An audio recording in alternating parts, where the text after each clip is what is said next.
Lo voy a grabar ya, porque si no después me olvido. Bueno, ¿dudas, preguntas?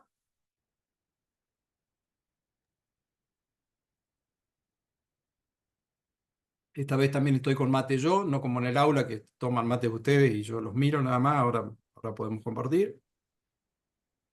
Sí, ninguna duda, ninguna pregunta, la tienen toda clarinete, no hay ningún inconveniente. Vamos bárbaro.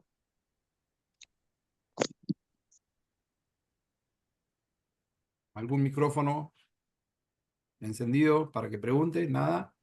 Bueno, objetivo de la clase de hoy, vamos a continuar con modalidades contractuales. Es muy posible que no agotemos hoy. Clase del miércoles voy a dar yo y ahí vamos a agotar modalidades contractuales. Estamos haciendo un empalme con lo que dio el doctor Cosentino y ahí vamos a terminar con esta unidad. El viernes va a comenzar Maggie Tartaglia con remuneración. Va a continuar el lunes Ezequiel con remuneración y el próximo miércoles va a dar jornada Matías Volpini. Esa es la secuencia de los temas. Yo de todos modos, como venimos haciendo, lo voy a poner en PEDCO para que ustedes se puedan organizar. El tema de poner el día antes o ese día quién va a dar y qué tema fue una sugerencia de compañeros de ustedes en cursadas anteriores, que cuando empezamos a manejarnos con PEDCO hicimos algunas encuestas. Este año estaría bueno, háganme acordar antes que terminemos el cuatrimestre de hacer una encuesta de satisfacción, de qué cosas corregirían, qué cosas ven bien, qué cosas ven mal, porque a pesar de los años que uno lleva, eso siempre aporta y ayuda. Y en aquel momento me dijeron que saber muchas veces de qué temas iba a hablar, a algunos les servía como para hacer lectura previa o ubicarlo en la ley contrato. El que viene con la cursada del día le suele ser de utilidad. Bueno, si no tenemos ninguna cuestión de antemano, vamos a hacer un nuevo análisis de la estructura básica que habíamos dado en la clase, en la primera clase que comenzamos a hablar de esto cuando hablamos del principio de continuidad, que eran las famosas modalidades contractuales. ¿Me confirma si estamos compartiendo y si estamos compartiendo bien? ¿Sí? Gracias, Paulina. Gracias, Hernán. Bueno, gracias, Gonzalo. Si volvemos a posicionarnos en el tema, porque obviamente a ustedes, como cualquiera, se nos generan los cortes, esto, damos clase un día, cambia el profesor, entonces vamos a tomarnos unos minutos para ubicarnos entre todos dónde estamos parados, de qué venimos hablando. Recuerden que esta unidad es una unidad troncal porque es la unidad de contrato y relación laboral, las características del contrato de trabajo, qué diferencia hay entre el contrato y la relación. Todo esto lo han venido viendo con Sergio. Y nosotros hicimos, cuando terminamos con principios, un empalme, y yo les dije, este va a ser el punto de contacto que vamos a tener entre principios del derecho del trabajo y modalidades contractuales, que fue el principio de continuidad. ¿Se acuerdan que dijimos que la vocación que tiene la ley contrato a través del artículo 30 es que por defecto los contratos se presumen por tiempo indeterminado, de prestación continua, y que su finalización natural o digamos la forma, una de las formas de extinción, pero la extinción natural que la ley siempre tiene en mira es la jubilación del trabajador, es el paso del tiempo y el cumplimiento de los requisitos para lograr la jubilación ordinaria.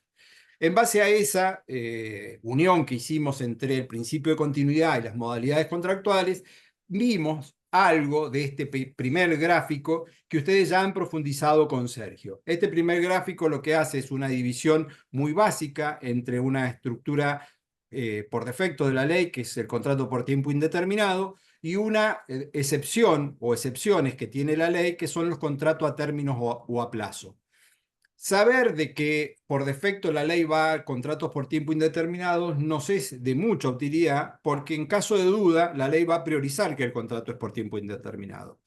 Y es más, quien invoque que el contrato es a plazo y a término va a tener que probarlo, va a tener que cargar con la prueba de demostrar de que excepcionalmente se ha convenido un contrato a plazo o a término. Los contratos por tiempo indeterminados, a su vez, hicimos una pequeña subdivisión que no es tan pequeña en la práctica, que son los de prestación continua y los de prestación discontinua. ¿Recuerdan esto? Los de prestación continua, el contrato típico que yo les decía, es aquel que durante todo el año el trabajador cumple con sus tareas, sin perjuicio, por supuesto, de los descansos que tenga, ya sea tanto semanales como los descansos anuales. Y el de prestación discontinua es la modalidad de temporada, el contrato de temporada que está regulado en el artículo 96 y siguiente, que es de las modalidades que me dijo Sergio no había alcanzado a dar y vamos a dar en la clase de hoy o vamos a comenzar a ver si la podemos agotar en la clase de hoy. Ahora bien, hay a su vez contratos que son la excepción, que son contratos a plazo o a término. Dentro de los contratos a plazo y a términos, nosotros en esa pequeña gráfica pusimos a dos, el contrato a plazo fijo y el contrato eventual. Ahora, por fuera de esto que son específicamente las modalidades contractuales, hay figuras que también las hemos estudiado y que ya han visto ustedes en alguna clase y ahora vamos a repasar a ver cuán claro les quedó, que son algunos adicionales o aditamentos que pueden tener determinados contratos. O los pueden tener todos o los pueden tener algunos. ¿A qué me refiero? Al periodo de prueba, al contrato a tiempo parcial y al contrato de teletrabajo, 92 bis, 92 ter y 102 bis, que ahí lo tenemos abajo expresado. ¿Por qué digo que no son modalidades en sí mismas? Más allá de que la unidad del programa y algunos autores lo puedan tomar como modalidades, porque no son formas en sí o diferentes formas de contratar, sino que son adicionales o aditamentos que yo le puedo poner a un contrato. A ver si entre todos vamos y aclaramos este concepto. El periodo de prueba, que ustedes ya vieron, Sergio me dijo que ya se los explicó y ahora vamos a ver si quedó alguna duda, pero el periodo de prueba, ¿qué es? Es un plazo que la ley presume que determinados contratos, los contratos por tiempo indeterminados, se entienden celebrado a prueba. Es un periodo en el cual las partes pueden extinguir sin ningún tipo de consecuencia económica porque no hay indemnización por esa extinción. Entonces, ¿qué es el periodo a prueba? Es como la vieja doctrina decía, es un periodo de precarización del contrato, donde el principio de la continuidad puede verse afectado, sin ningún tipo de motivo, nada más que por la voluntad de las partes. ¿Y el periodo de prueba a qué se lo podemos adicionar? A los contratos por tiempo indeterminado. El actual artículo 92 bis, el de la reforma de la ley bases, dice de manera genérica que todos los contratos por tiempo indeterminado se entienden celebrado a prueba durante los primeros 6 meses. Y después dice que por convenio colectivo ese plazo puede ir a 8 o puede ir a 12. ¿Qué es esto entonces? ¿Es una modalidad en sí misma? No, es una forma de entender de que durante ese plazo unos contratos, los por tiempo indeterminado, se entienden celebrados de manera provisoria, a prueba, y que puede cualquiera de las partes extinguirlo. Ahora bien, el contrato a tiempo parcial, también me dijo Sergio que ya lo vieron con él. ¿Se acuerdan cuál es el contrato a tiempo parcial? ¿Qué características tiene? ¿Alguno me acompaña? No se cumple la jornada laboral entera, Bien. ¿Y qué es lo que se pacta? ¿Qué se conviene? que Un se pague proporcional. proporcionalmente por las horas trabajadas, no Bien. por el mínimo del convenio. Pero tiene un límite. Dice que debe ser inferior a las 2/3 partes de la jornada normal. Si supera las 2/3, es un contrato de jornada completa. Si está por debajo de las 2/3 partes, es un contrato a tiempo parcial. Ahora bien, esa forma de convenir la extensión de la jornada, como dijo Gonzalo, ¿está atada a un solo tipo de contrato? ¿O yo puedo convenir un contrato a tiempo parcial, permanente de prestación continua, permanente de prestación discontinua, a plazo fijo, eventual? ¿Entienden la pregunta? Ariana, ¿qué te parece? ¿Podés ponérselo a cualquier tipo de modalidad contractual o solo algunas pueden ser celebradas a tiempo parcial? Yo creo que se lo podría poner a cualquier modalidad. Perfecto. A cualquiera de las modalidades, porque lo que yo estoy haciendo en el contrato del tiempo parcial es pautar de una manera diferente la extensión de la jornada. No va a ser la jornada completa, la que denominamos vulgarmente como full time, o sea, un contrato de tiempo completo o de toda la jornada, que ya sabemos que eso también tiene un límite, porque ya sabemos que la ley de jornada dice que no puede exceder de 8 horas diarias o 9, porque el decreto da una más, y 48 semanales.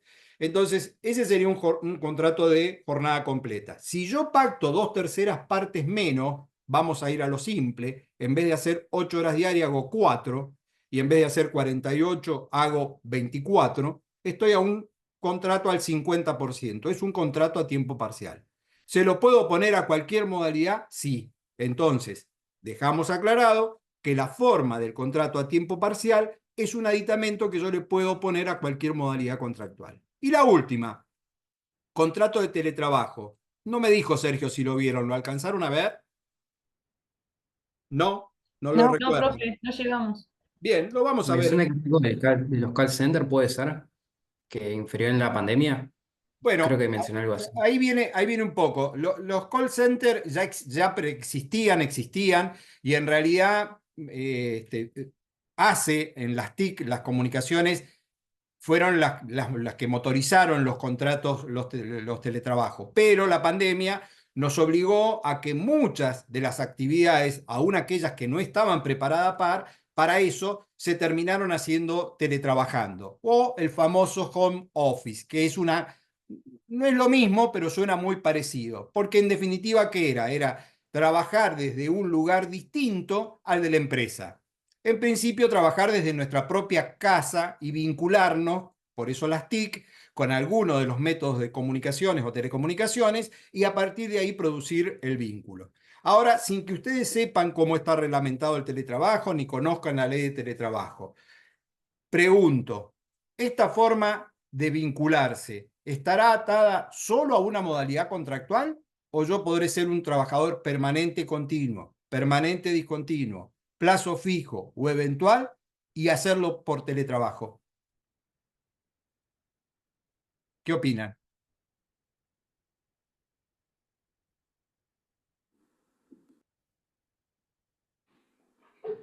Nadie opina nada, me dejaron solo. Tengo 4 cámaras prendidas Podría ser, y hablo para mí nada más. profe, profesor, podría ser porque si, por ejemplo, usted dice si puede ser un contrato a plazo fijo Sí, o de eventual prestaciones. o de temporada. ¿Lo puedo hacer por el teletrabajo o no? ¿O está limitado el teletrabajo a una sola modalidad contractual? no se puede poner a Yo no todos. creo que, Como no es una modalidad en sí misma, yo creo que puede adaptarse a cualquier modalidad.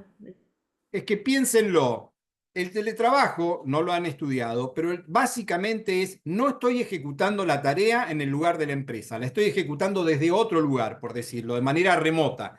Entonces, supongamos que yo soy un trabajador de temporada de administración de venta de tickets en un centro de esquí, y que yo puedo monitorear eso y hacer la venta de tickets desde mi domicilio. No necesito estar en el lugar del centro de esquí, porque lo hago de manera remota. Alguien que quiere comprar entra, yo hago el ticket, lo emito, se lo doy, lo carga un QR, y cuando va y pasa. Ahora, yo trabajo nada más que en la temporada de los centros invernales, no trabajo fuera de la temporada. Puedo hacer entonces teletrabajo, modalidad temporada.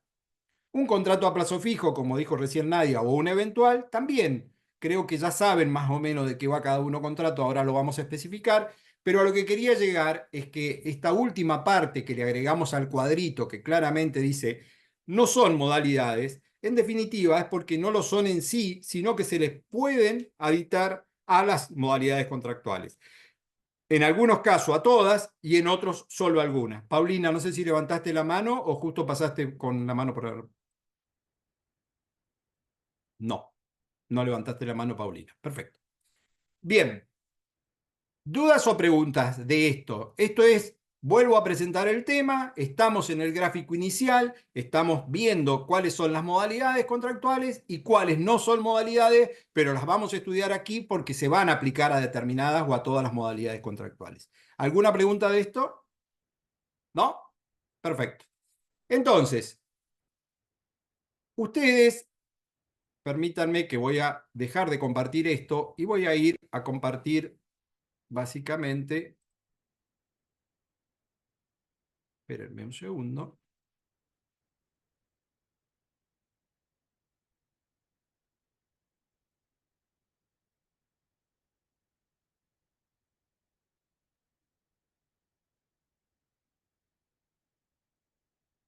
Bien. Quiero ahora compartirles el 90 y siguiente de la ley contrato.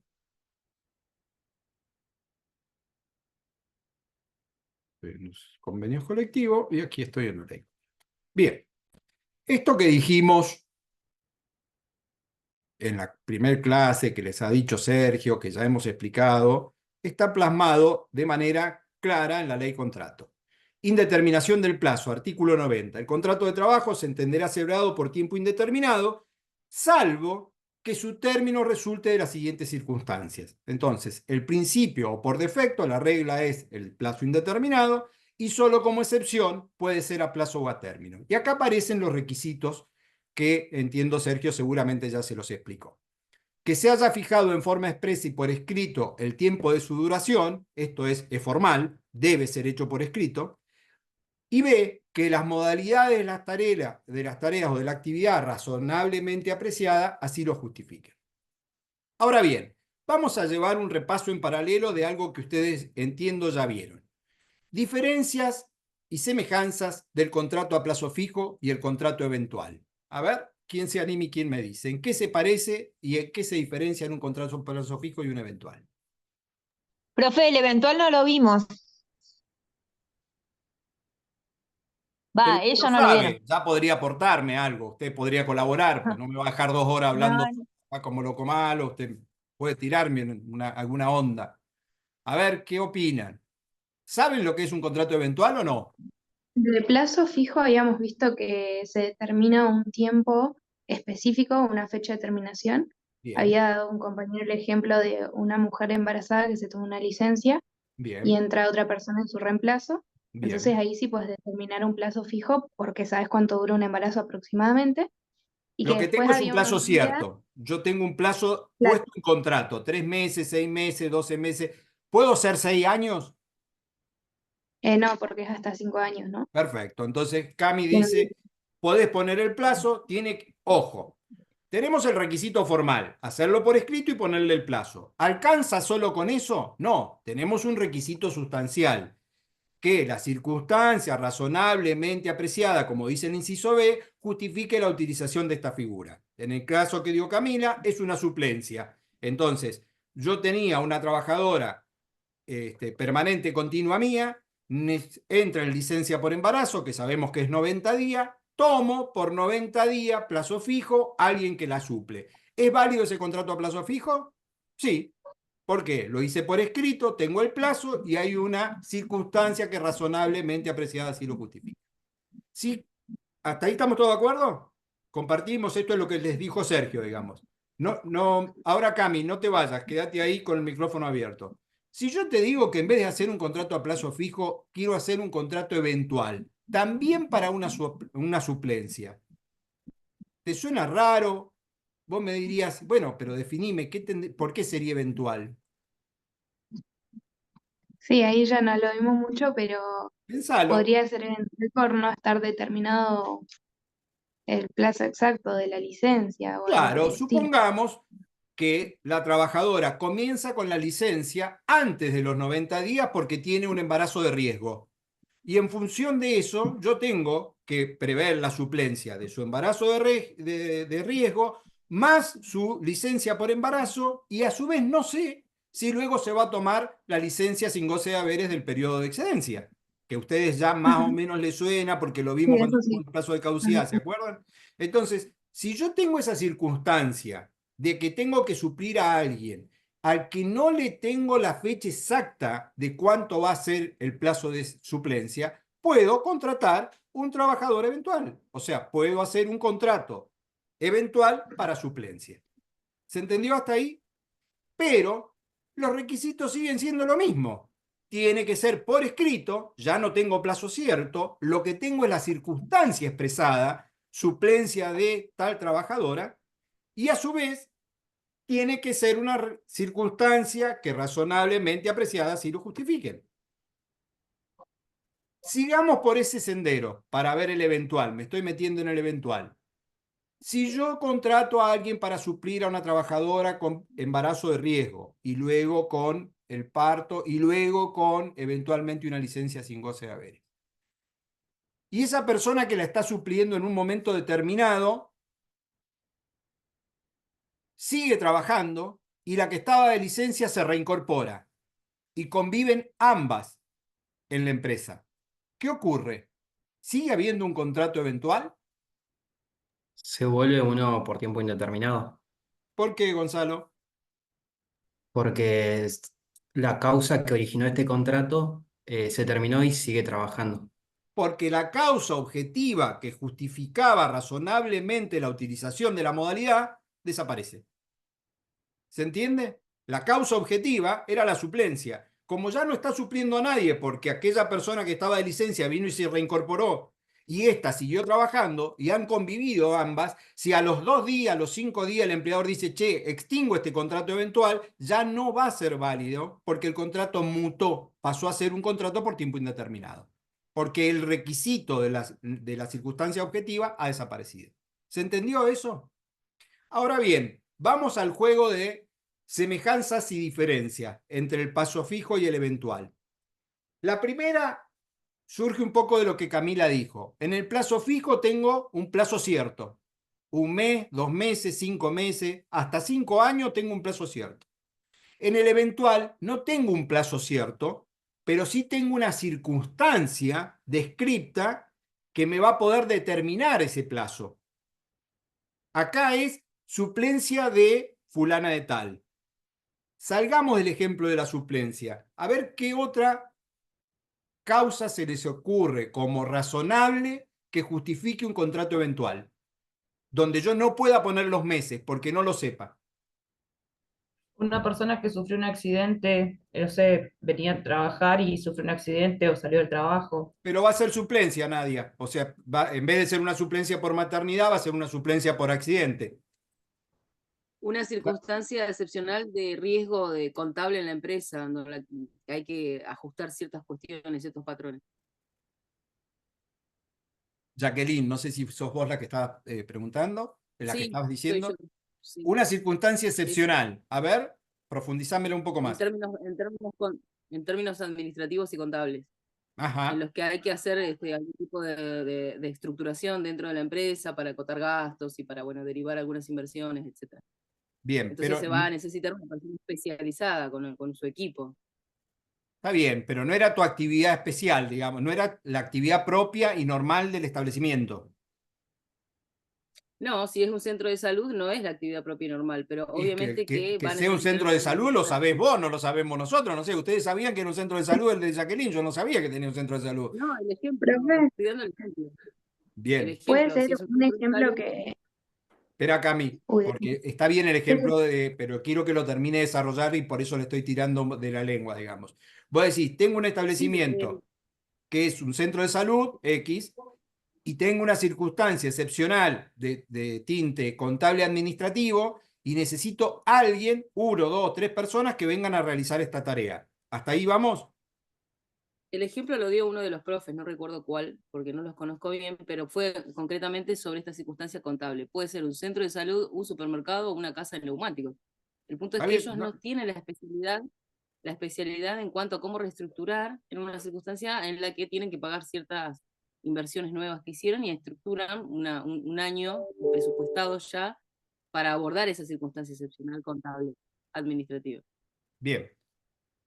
No sé quién lo vio, no fui yo, no está mal el ejemplo, pero quiero tomar el ejemplo de ella, después paso Camila y a ver a dónde ibas vos, pero quiero tomar el ejemplo para que vean que no es específicamente porque no tenga las circunstancias, porque puede que sea su propia actividad. Yo se los voy a poner en la misma actividad.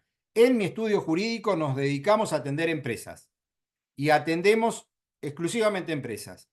Aparece un cliente nuevo, que es una empresa X, con 100 juicios que hay que cargarlos en el sistema jurídico que llevamos, que es el de gestión jurídica, el LexDoctor. El personal administrativo y abogados que tengo en el estudio no da abasto. Y yo quiero contratar a alguien para que solamente vuelque toda esa información dentro del sistema. Y cuando termine, se acaba el contrato. La pregunta es, ¿puedo contratarlo en forma de contrato eventual o sería un fraude a la ley si yo lo contrato eventual? No, es un contrato eventual, ¿Por Sí, qué? sí. porque se lo está contratando únicamente para cumplir con esa tarea, que es una situación Porque aún extraordinaria para siendo el de mi florecimiento. actividad, se convierte en extraordinaria. Por eso yo digo, el ejemplo que dio Jacqueline está bien, pero no necesariamente es que sea una tarea excepcional. Puede ser de las tareas propias, pero que en esa circunstancia es una tarea extraordinaria. Ahora, sigo con el mismo ejemplo, Ludmila, que creo que me contestaste vos.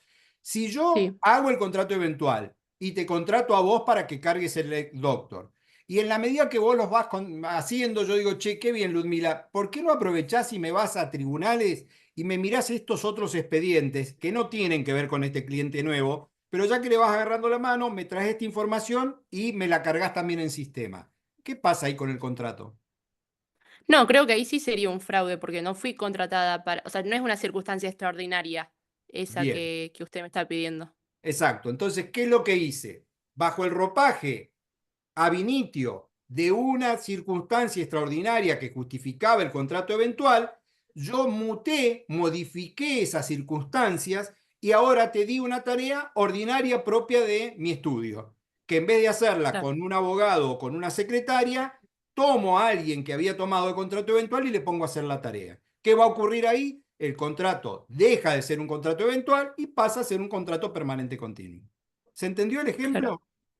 Sí. ¿Cómo Profe, pueden ¿podría ser, a ver, disculpe, podría ser un ejemplo, no sé, yo tengo un emprendimiento de pastelería y recibo un pedido muy grande y por lo tanto contrato justamente personal para que me ayude con ese pedido muy grande que yo no puedo, digamos, cubrir por mí misma? Y bueno, y cuando termina la tarea, digamos, terminaría el contrato. la respuesta es, podría ser. Ahora, si esa circunstancia extraordinaria tuya se te va a dar todos los meses y vos vas Claro, a contratar todos los meses a esa persona, aquello que parecía excepcional dejó de serlo. Entonces, bien, hay que ver cómo es la casuística para ver hasta dónde las circunstancias razonablemente apreciadas justifican o no la utilización de la figura. ¿Por qué ponemos tanto ojo en esto? Porque muchas veces el contrato eventual y el plazo fijo son utilizados de manera fraudulenta. Es la forma que el empleador tiene de procurar evitar el contrato por tiempo indeterminado, el contrato por defecto. O sea, quiere salir de lo que la ley me va a llevar como un contrato donde voy a tener que reconocer antigüedad, pagar indemnizaciones, etcétera, a un contrato acotado en el plazo. Entonces, por eso es que hay que hacerle un monitoreo, no solo al inicio, como dijo Gonzalo, como dijo Jacqueline, sino durante. Si se mantienen las circunstancias extraordinarias y excepcionales, es válido. En el momento que no se mantenga, dejó de ser un contrato eventual y pasó a ser un contrato por tiempo indeterminado. Entonces, bien, vuelvo. Una primera diferencia es que en el contrato a plazo fijo tengo determinado el plazo de manera cierta y concreta. En el contrato eventual no lo puedo tener, pero sí tengo las circunstancias. En este caso que dimos los ejemplos, el que dio Jacqueline sería contratar a alguien en función de la contingencia que estamos teniendo contable por esta circunstancia. El centro de salud porque le vino un requerimiento. En el caso que di yo, contratar a alguien para que cargue en Lex Doctor todos los juicios nuevos del cliente X. ¿Cuánto lleva eso? Y no lo puedo determinar, porque a lo mejor hay distintas circunstancias que hay que ponderar. Entonces, ¿cuándo termina el contrato eventual? Cuando finalice el opus, cuando termina la tarea. La tarea encomendada se finalizó, ahí termina el contrato eventual. Entonces, tengo diferencias entre el plazo fijo y el eventual. Ahora, vamos con otras diferencias que son muy sustanciales. ¿Saben ustedes si el contrato a plazo fijo hay que preavisarlo antes de que se extinga? Camila hace sí mientras escribe, sí. Y recurre a su machete para ver qué es lo que tiene Depende, anotado. porque si era de más de 30 días, había que preavisarlo y si no, no. Bien, Hernán.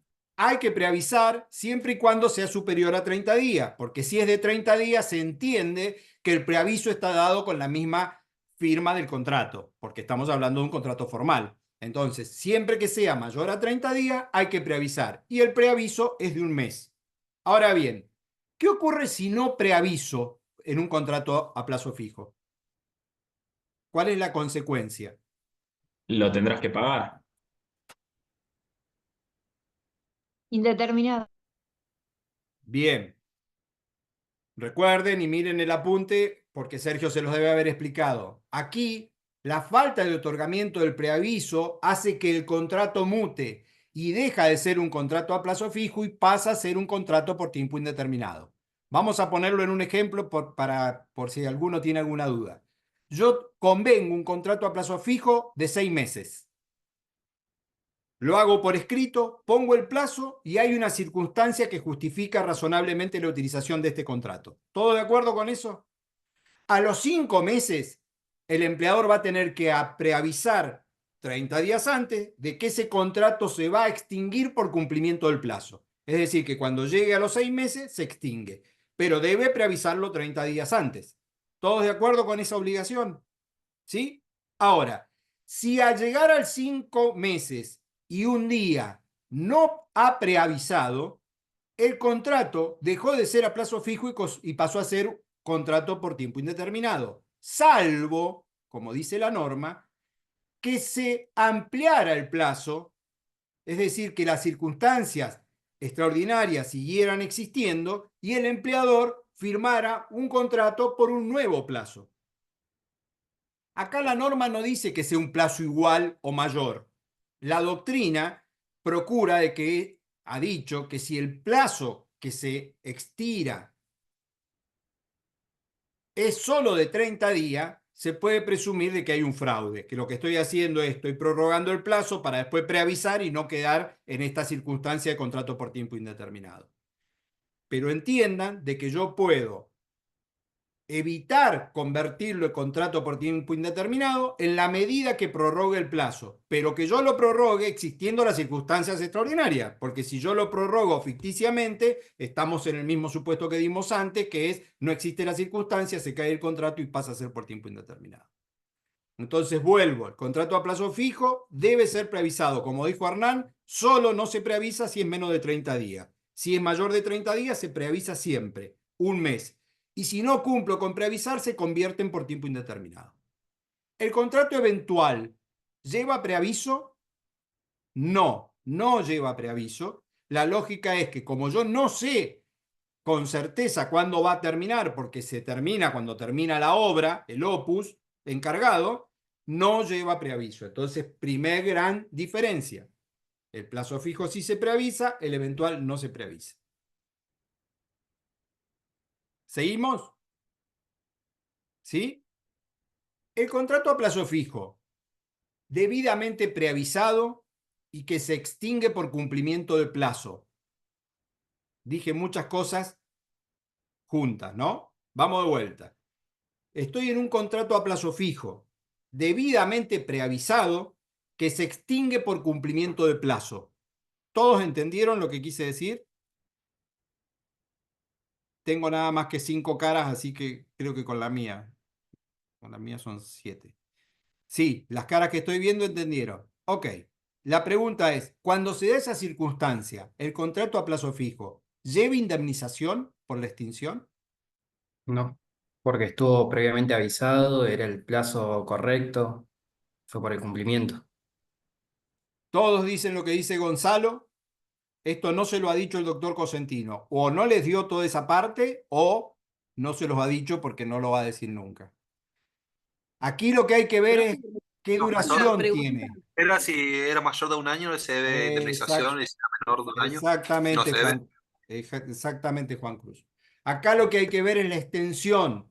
Si el contrato a plazo fijo supere el año, aun cuando se extinga por cumplimiento del plazo debidamente preavisado, se indemniza con la indemnización que se llama del 50%. Está prevista en el artículo 247 de la Ley de Contrato de Trabajo. Es decir, es la mitad de la indemnización plena del despido sin causa del 245. Pero si el contrato a plazo fijo, debidamente preavisado, no tiene un año, no lleva indemnización.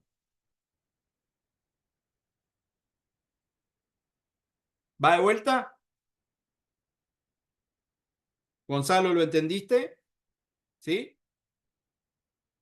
¿Sí? Ok. Sí, sí. repaso. Estoy viendo similitudes y diferencias entre plazo fijo y eventual. Y me vine al plazo fijo para decir, che, lo preavisé, cumplió el plazo, se extingue por cumplimiento de plazo debidamente preavisado. ¿Lleva indemnización? La respuesta es depende la antigüedad.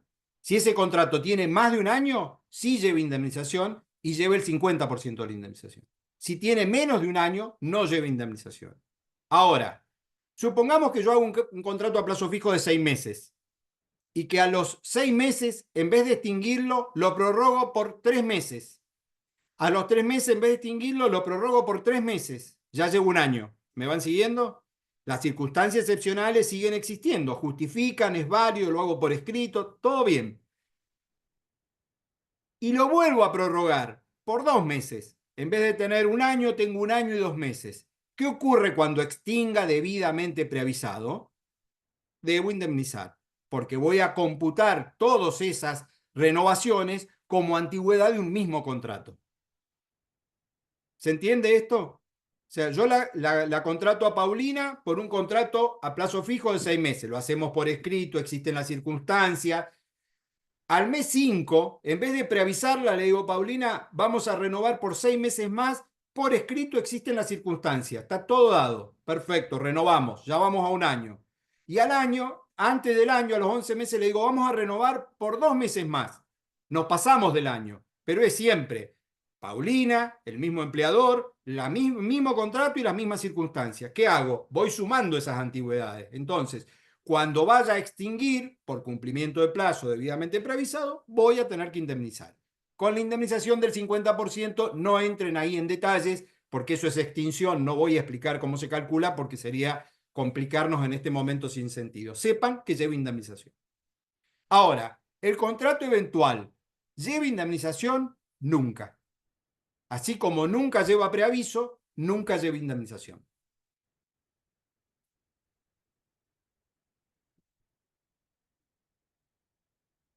Por lo tanto, y aquí viene el tema, con lo poco que han en esta pequeña 40 minutos entendido de diferencias y similitudes, si ustedes tuvieran que tomar a alguien para una suplencia y son el empleador, el abogado del empleador, ¿qué recomendarían? ¿El contrato a plazo fijo o el eventual?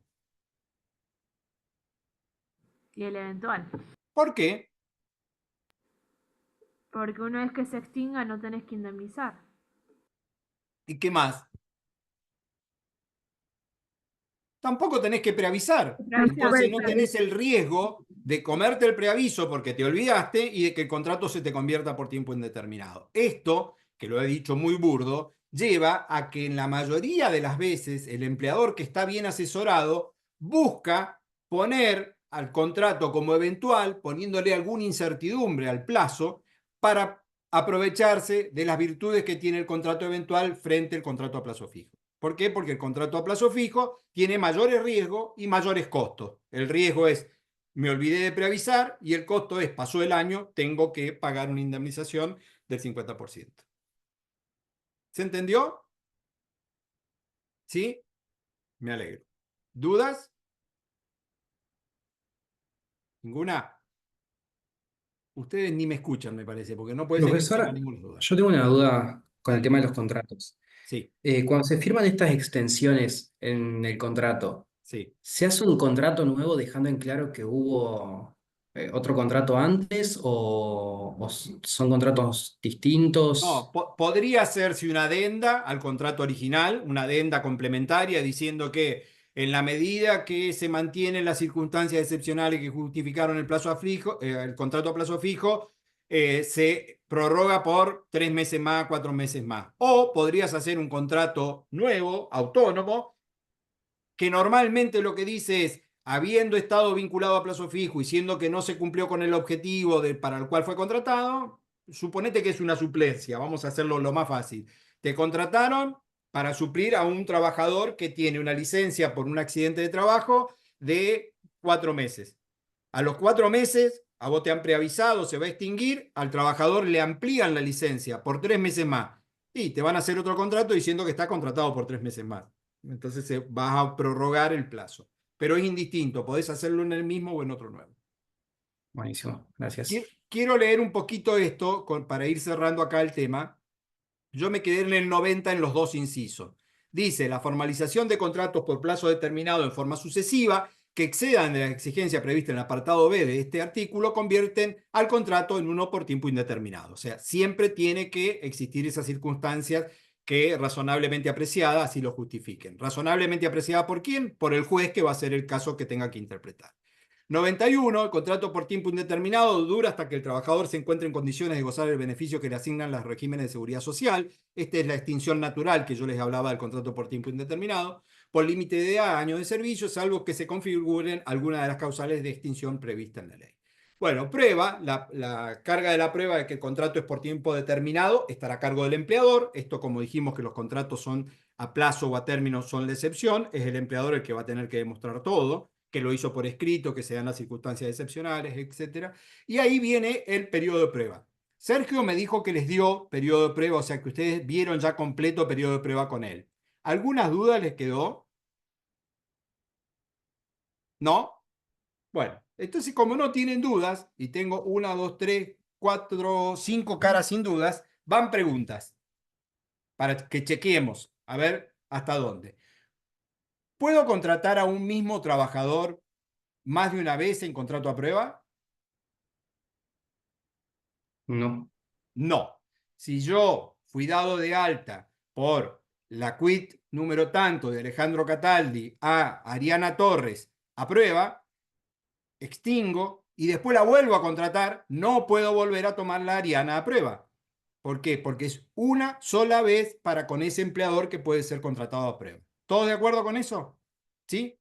Ahora bien, ¿qué contratos pueden ser celebrados válidamente a prueba? ¿O la ley presume que son celebrados a prueba? Los de tiempo indeterminado. Todos los contratos por tiempo indeterminado. Ojo, que eso incluye también a la modalidad de temporada, cosa que antes no estaba, sobre todo para, no sé cómo es tu nombre porque es muy complejo para mí, Suelen Giacio Manjon, Siu te dicen, o Siu o algo por el estilo. Vos No, ya habías, acá estoy. ¿cómo es tu Normal, nombre? suelen, como los libros, suelen. Ah, eso no lo tenía yo. El de los libros, me estoy desasnando. Bueno, suelen. Como los libros. Sí, ya me quedó claro eso. Bien, ojo con eso. ¿Por qué? Porque hasta la reforma de la ley base, los contratos de temporada no podían ser celebrados a prueba. Ahora sí pueden ser celebrados a prueba. ¿Todos de acuerdo con eso? ¿Puedo tener un trabajador no registrado y luego registrarlo a prueba? Sí. No. Última parte del artículo dice claramente, para poder invocar el contrato a prueba, la relación tiene que haber estado debidamente registrada, es decir, tiene que haber estado Que con el no hay alta como trabajo a corresponde. prueba cuando estás en negro. No puedo a un trabajador en negro luego ponerlo a prueba. Si estaba en negro, no hay contrato a prueba posible. ¿Eso de dónde surge? Del último parrafito del artículo, no es el último, pero al final del artículo 92 bis, el empleador, dice aquí, deberá registrar al trabajador desde la fecha de inicio de la relación. Caso contrario, se considerará que ha renunciado al periodo de prueba. ¿Lo ven? No sé si estoy compartiendo, ¿sí? Ok. Entonces, para poder invocar periodo de prueba, la relación tiene que estar registrada. Ok. ¿Qué más? Si un trabajador que está en periodo de prueba se enferma, ¿qué pasa? ¿Tiene licencia por enfermedad inculpable? Lo habíamos visto con el profesor, vimos con un ejemplo una mujer embarazada y que sí lo termina protegiendo porque la presunción de que el despido es por embarazo prevalece sobre la presunción iuris Bueno, ahí tantum de... entraron a jugar un montón de otras cosas. Vamos a algo más simple. Vamos a un trabajador enfermo o una trabajadora enferma, que no es el caso de la trabajadora embarazada. Si Claro, no ¿saben estaría esta saben presunción. diferenciar inculpables, enfermedades inculpables de enfermedades profesionales, accidentes inculpables de accidentes de trabajo? ¿Les explicó Sergio esa pequeña diferencia? Yo que ¿No? recuerdo ¿Cómo no. será? Vamos No, por ahí profe, entonces. Tómense un Profe, segundo. todo lo que es, perdón, todo lo que es enfermedad y cómo se cubren los periodos, por ejemplo, que estando a prueba si cubre o no, eso no se lo explico. Bueno, pero vamos a algo más macro. Denme un segundito, tomen un poquito tómense un mate y vamos a algo más genérico, que es de la materia para poder verla de arriba. El título serían infortunios laborales. ¿Qué son los infortunios laborales? Son circunstancias u hechos que afectan la salud del trabajador, psicofísica, y que le impiden cumplir con el débito laboral. ¿Estamos todos de acuerdo con eso? Un trabajador se puede accidentar o se puede enfermar. En la medida que ese accidente o esa enfermedad le impidan cumplir con el débito laboral, eso es un infortunio laboral dicho de manera genérica. Ahora, es importante saber y distinguir el origen de esa patología. ¿Por qué? Porque si la enfermedad no guarda ninguna relación con el trabajo, es decir, el trabajo no ha tenido nada que ver con esa enfermedad, estamos en presencia de lo que se llama enfermedades inculpables. Lo mismo ocurre con los accidentes. Si el accidente que el trabajador ha sufrido es un accidente donde no ha tenido nada que ver con el trabajo, no fue por el hecho y en ocasión del trabajo, ese accidente es inculpable. Las enfermedades y accidentes inculpables están reguladas en la Ley de Contrato de Trabajo, el artículo 208 y siguiente, hasta el 213. ¿Me siguieron hasta ahí? Entonces, estoy en el tema general, infortunios laborales, y ahora estoy viendo el origen. Si no tiene nada que ver el trabajo, se los denomina enfermedades y accidentes inculpables. Ejemplo, me dio una apendicitis, me caí en la bañera de mi casa, me bajaba la bicicleta, ando en bicicleta y me caí en la barda, me quebré. Cualquiera de esas circunstancias, en la medida que me impidan ir a trabajar, son infortunios laborales.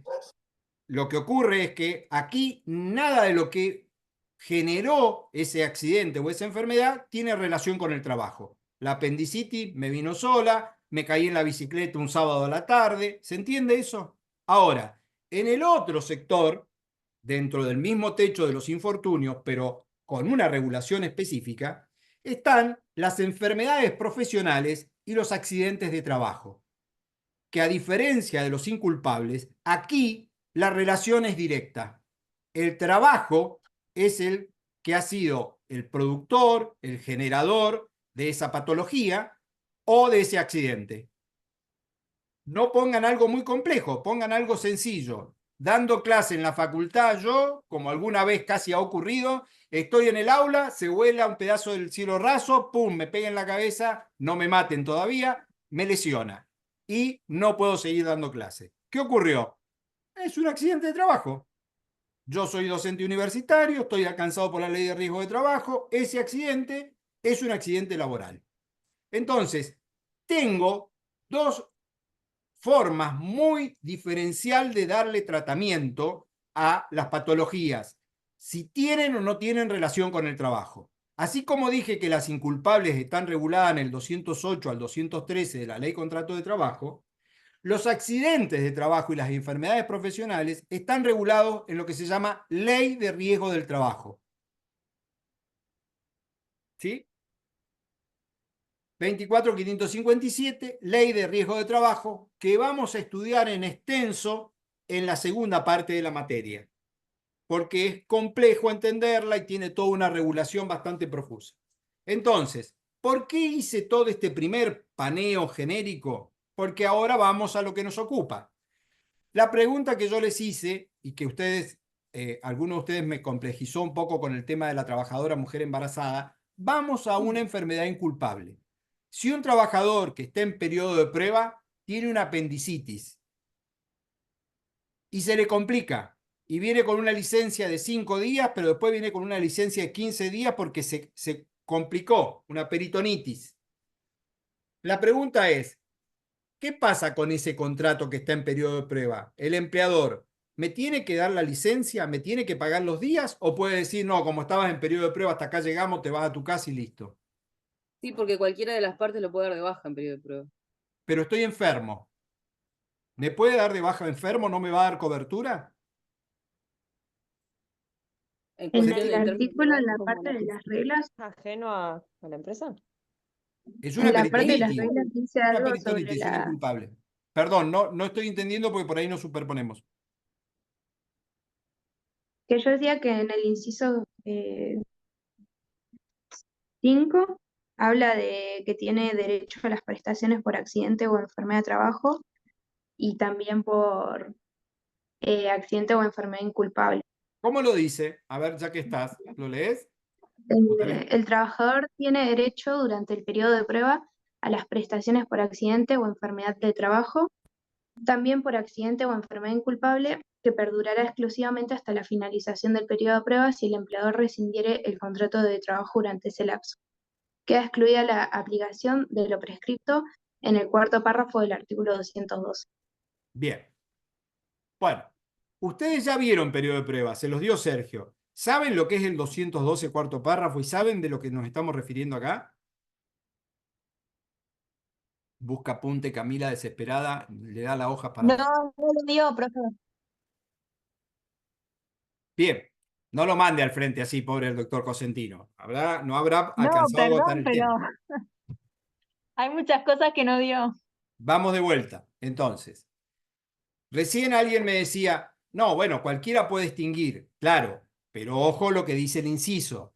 Si el trabajador o la trabajadora está con licencia por enfermedad inculpable, el empleador debe respetar esa licencia como máximo hasta el plazo máximo del periodo de prueba, si es que quisiera extinguir, porque a lo mejor no quiere extinguir y sigue pagando y el trabajador pasa a ser un trabajador permanente. ¿Se entiende esto?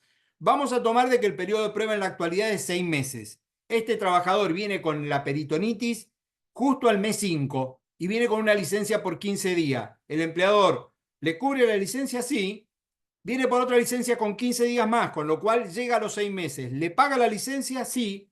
Viene por una licencia con 15 días más, sale de los 6 meses. El empleador puede extinguir o puede pagársela. Si extingue, se termina la relación laboral y no hay problema, porque la ley lo obliga a darle cobertura para las inculpables como máximo al máximo del plazo del periodo de prueba. En este caso, los 6 meses. ¿Se entendió eso? Para las inculpables. Ahora, si el origen de esta enfermedad o accidente fuera profesional o un accidente de trabajo, la solución cambia. ¿Por qué? Porque aquí el trabajo ha sido el factor determinante. Por lo tanto, el empleador va a tener que, a través de la ART, la aseguradora de riesgo de trabajo, darle cobertura hasta tanto obtenga el alta o obtenga alguna de las soluciones que da la ley de riesgo de trabajo. Que estamos hablando de 2 años, estamos hablando si hay incapacidad, les estoy dejando todo eso para la ley de riesgo más adelante. Entonces, lo único que acá ustedes sí tienen que saber es que si es inculpable, está obligado hasta el límite máximo del periodo de prueba, los 6 meses. Pero si no es inculpable y es un accidente de trabajo o una enfermedad profesional, la ART está obligado a darle la cobertura hasta tanto tenga el alta o alguna de las soluciones que da la ley de riesgo de trabajo, que eso es mucho tiempo más. ¿Se entendió la diferencia y por qué era necesario saber el origen de una y el origen de otra? Ahora bien, hay una remisión en lo que leyó recién Camila a un famoso artículo 212, cuarto párrafo, que dicho así es chino básico. Y si yo le pido a Camila que lo lea, lo va a leer y va a ser mandarín. No vamos a entender nada. ¿Por qué? Porque no sabemos cómo funciona el instituto. Entonces, esto lo vamos a ver, por supuesto, que en profundidad y en extenso dentro de 15, 20 días. Pero vamos a hacer una aproximación al tema. Dije que el trabajador o la trabajadora podía verse impedido de trabajar por una enfermedad o accidente inculpable. Supongamos que el trabajador se accidenta en moto, pero no yendo al trabajo, viniendo, no, un fin de semana se accidenta en moto y tiene un accidente grave que le lleva a estar bastante tiempo imposibilitado de trabajar.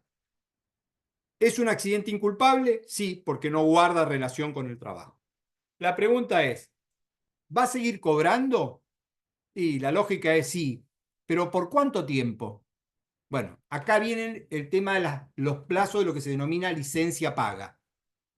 Un trabajador que ha sufrido un accidente inculpable tiene por ley una licencia paga. Yo sé que por más que yo les diga no lo anoten, ustedes lo van a anotar. No estoy dando el tema, es solo para que grafiquen. Esa licencia está atada a la antigüedad y a las cargas de familia.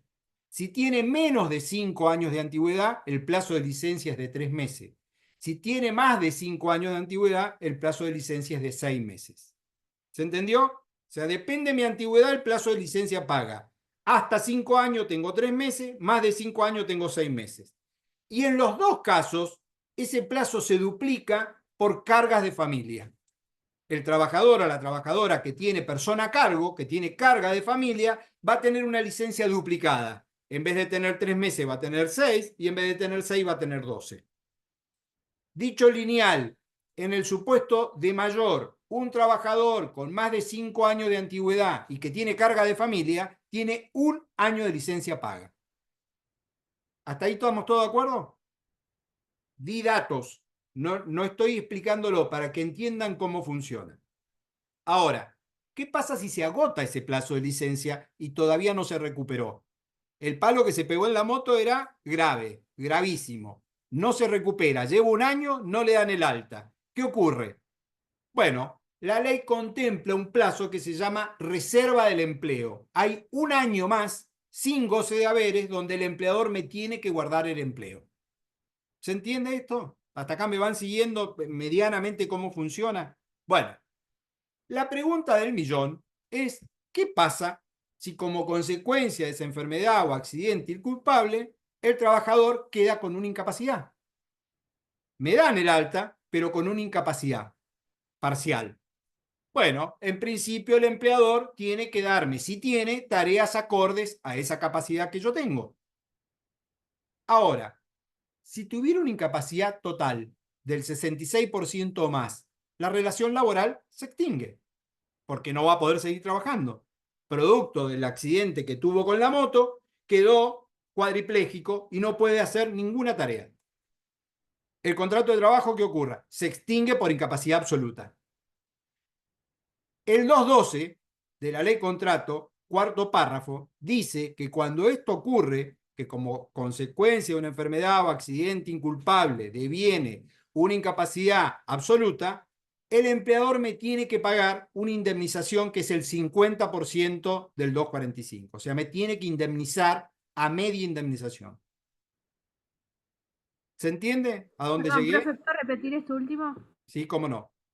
La ley dice en el artículo 212, cuarto párrafo, que si como consecuencia de una enfermedad o accidente inculpable el trabajador queda con una incapacidad absoluta, el contrato de trabajo se extingue por incapacidad absoluta y el empleador tiene que pagar la indemnización del 50%.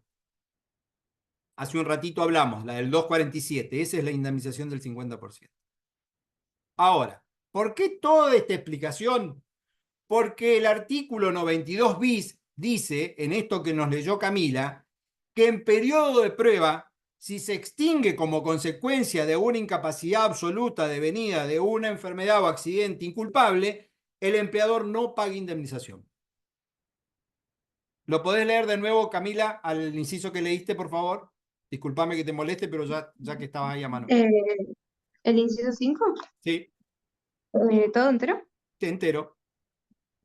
El trabajador tiene derecho durante el periodo de prueba a las prestaciones por accidente o enfermedad de trabajo. Para ahí un También por segundo, para ahí accidente, un segundo. Enfermedades o accidentes del trabajo. Esas son las que le dije que están en la ley de riesgo del trabajo, las que tienen relación con el trabajo. Ahora sigue, punto. También, también por accidente o enfermedad inculpable que perdurará exclusivamente hasta la finalización del periodo de prueba si el empleador rescindiera el contrato de trabajo durante ese lapso. Queda excluida la aplicación de lo prescripto en el cuarto párrafo del artículo 212. bien, quede excluido el cuarto párrafo del 212. Ahora bien, para que vean que no es que no se los quería leer así nomás, vamos a ir a que vean cómo dice el 212 los supuestos que es esto que yo les expliqué muy burdamente, muy rápidamente para que lo entiendan. Reincorporación. Vigente el plazo de conservación del empleo, este es el plazo que dijimos que hay luego de que termina la licencia paga. Si del accidente o enfermedad resultara una disminución definitiva en la capacidad laboral del trabajador y éste no estuviera en condiciones de realizar las tareas que anteriormente cumplía, el empleador deberá asignarle otras que puede ejecutar sin disminución de su remuneración. Esto es recolocarlo, darle una tarea acorde si la tiene. Si el empleador no pudiera dar cumplimiento a esta obligación por causa que no le fuera imputable, deberá abonar el 247. Sigo al otro párrafo. Si estando en condiciones de hacerlo no le asignarles la tarea, paga como un despido sin causa. Y ahora voy a llegar. Cuando de la enfermedad o accidente se derivara incapacidad absoluta para el trabajador, el empleador deberá abonarle una indemnización de un monto igual a la del 245, plena. Yo dije media, me equivoqué, plena, porque es por incapacidad absoluta. Ahora bien, esto que voy a remarcar acá, y espero que se vea, es el cuarto párrafo del 212. Esto es lo que no se aplica en periodo de prueba. Por lo tanto, si un trabajador, estando en periodo de prueba, tiene una enfermedad inculpable y como consecuencia de esa enfermedad inculpable tiene una incapacidad absoluta, no cobra indemnización. ¿Se entendió? Se extingue el contrato por incapacidad absoluta, pero no cobra indemnización. Esa es la solución que da el artículo 92 bis, que, aclaro, no es algo nuevo. Esto ya viene de la redacción original del periodo de prueba. No ha tenido nada que ver la ley base con este texto, para evacuar cualquier duda que ustedes tengan al respecto. Bien. Periodo de prueba, me habían dicho que lo habían visto, pero por lo que veo no. Sí, Paulina. ¿La indemnización era del 50%? No, del 100, me equivoqué yo, lo dije al pasar rápido, es del 100, es el 245. El 50 es cuando hay una incapacidad parcial, es el párrafo anterior, pero no te lamento haberte metido en este brete, pero no estamos, no era mi objetivo dar el tema. No, está bien, no hay problema. Entonces, ¿alguna duda que les haya quedado del periodo de prueba? Yo les pregunto porque no lo hablé con Sergio. ¿Qué les dijo Sergio respecto del preaviso? ¿Hay preaviso en periodo de prueba?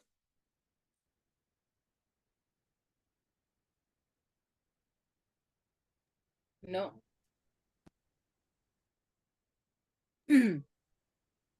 No hay previsto. No dijo nada, profe. No dijo ni siquiera el mínimo de 15 días. Bueno, pero ¿hay 15 días o no hay 15 días? Profe, Sí, Juan.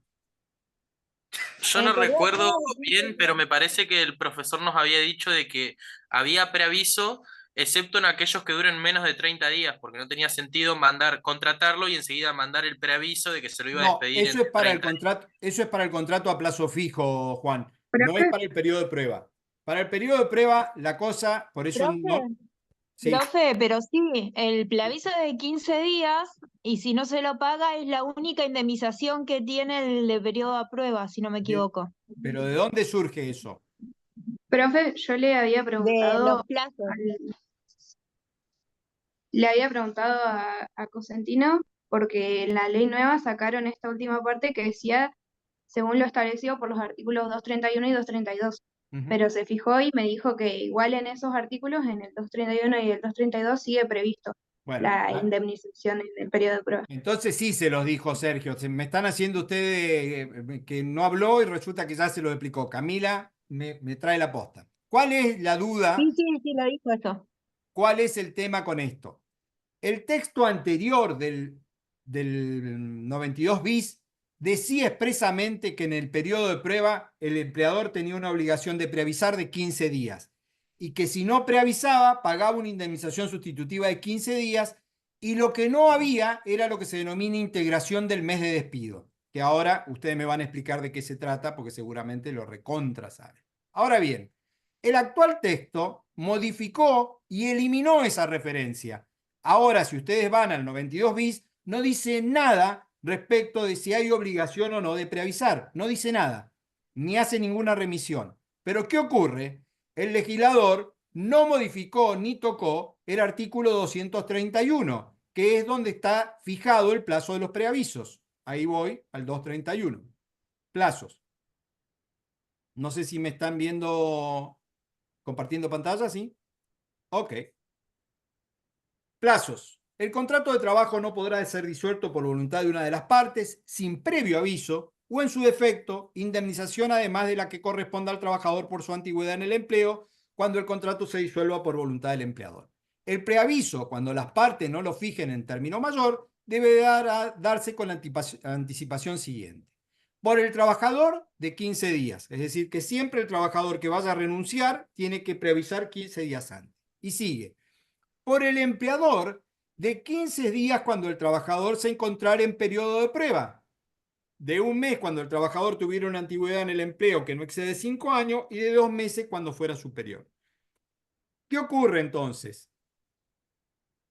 Para mí, no cabe duda de que sigue estando vigente el plazo de preaviso en periodo de prueba, porque el artículo 231 no fue modificado. Pero apenas salió la ley base, hubieron algunos artículos de doctrina que dijeron no hay más preaviso. ¿Por qué? Porque se borró del 92 bis. Esa es la discusión. Ahora, ¿cómo resolverían ustedes esta cuestión? Con los elementos que ya tienen a esta altura. ¿Qué dirían? ¿Hay o no obligación de preavisar?